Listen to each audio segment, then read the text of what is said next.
जनसंवाद न्यूज, सत्य आणि विश्वासाची बातमी। अंबरनाथमधील रमेश उर्फ पप्पू दादा गुंजाळ यांच्या स्मृतिदिनानिमित्त आज फणसीपाडा येथील शाळेत गरजू विद्यार्थ्यांना शैक्षणिक साहित्य वाटप करण्यात आलं। यावेळी पप्पू दादा गुंजाळ यांचे समर्थक मोठ्या संख्येने सहभागी झाले होते। पप्पू दादा गुंजाळ यांचं अंबरनाथ शहरात सामाजिक, राजकीय, शैक्षणिक क्षेत्रात मोठं नाव होतं। त्यांच्या हातून गोरगरीब नागरिक विद्यार्थ्यांची कामे मोफत केली जात होती। तोच वारसा पुढे नेण्यासाठी सचिन गुंजाळ यांनी कंबर कसली आहे। आज 9व्या स्मृतिदिनानिमित्त सामाजिक बांधिलकी म्हणून विद्यार्थ्यांना शैक्षणिक साहित्य वाटप करून त्यांच्या आठवणींना उजाळा देण्यात आलाय।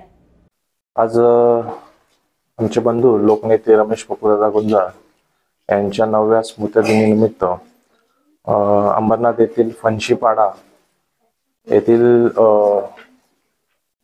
जी शाळा आहे फणसीपाड्याची, त्या शाळेमध्ये गरजू विद्यार्थ्यांना रमेश पप्पूदादा गुंजाळ मित्र परिवार व आमच्या सर्व सहकाऱ्यांच्या माध्यमातून शालेय वस्तू, पुस्तके, पेन्सिल, रबर, पेन अशा सर्व प्रकारच्या वस्तू त्यांच्या गरजेच्या आम्ही आज वाटप केलेले आहेत। तसेच त्यांच्या स्मृतिदिनानिमित्त सगळे आमचे मित्र परिवार इथे जमलेत। पप्पूदादांना प्रेम करणारे सगळे सहकारी जमलेत। त्यांच्या माध्यमातून असेच कार्यक्रम रमेश पप्पूदादा गुंजाळ मित्र परिवार व आमचे सर्व सहकारी पुढेही करत राहू। धन्यवाद। आज रमेश पप्पूदादा गुंजाळ यांच्या स्मृतिदिनानिमित्त सचिन दादा गुंजाळ यांनी आमच्या शालेय विद्यार्थ्यांना शालेय साहित्य वाटप करण्याचा कार्यक्रम आज ठेवला आहे। त्याबद्दल मी सचिन दादांचे खूप खूप धन्यवाद। त्यांनी दरवर्षी असा उपक्रम करतात का? हो, आता 2 वर्षापासून ते आमच्या विद्यार्थ्यांना शालेय साहित्य वाटप करतात। नेहमी त्यांची मदत असते आमच्या शाळेला। आज 25 डिसेंबर रमेश पप्पूदादा गुंजाळ यांच्या स्मृतिदिनानिमित्त आपण दरवर्षी काही ना काही उपक्रम राबवतो। त्यातलाच हा एक उपक्रम आपण यावर्षी करत आहोत।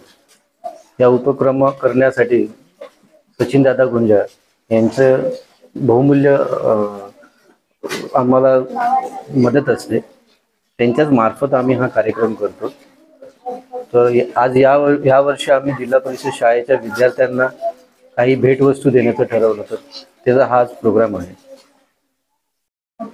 ही शाळा कुठे आणि किती विद्यार्थ्यांना तुम्ही वाटप केलं? ही शाळा जिल्हा परिषद शाळा फणसीपाडा अंबरनाथ मध्ये आहे। इथे अजूनपर्यंत 50 विद्यार्थी होते, त्यांना आपण हे भेटवस्तू दिली। लहान मुलांना काय संदेश आहे? हे गरजू मुलं आहेत जिल्हा परिषदेचे, त्यांच्यासाठी जे शालेय उपयुक्त जे वस्तू आहे त्यांचा उपयोग करून त्यांना जास्तीत जास्त शिक्षण करण्यासाठी मदत व्हावी, यासाठी हा उपक्रम आम्ही राबवला। जनसंवाद न्यूज, सत्य आणि विश्वासाची बातमी। आजच सबस्क्राइब करून बेल आयकॉनला क्लिक करा आणि पहा ताज्या घडामोडींचा अचूक अंदाज आपल्या मोबाईलवर।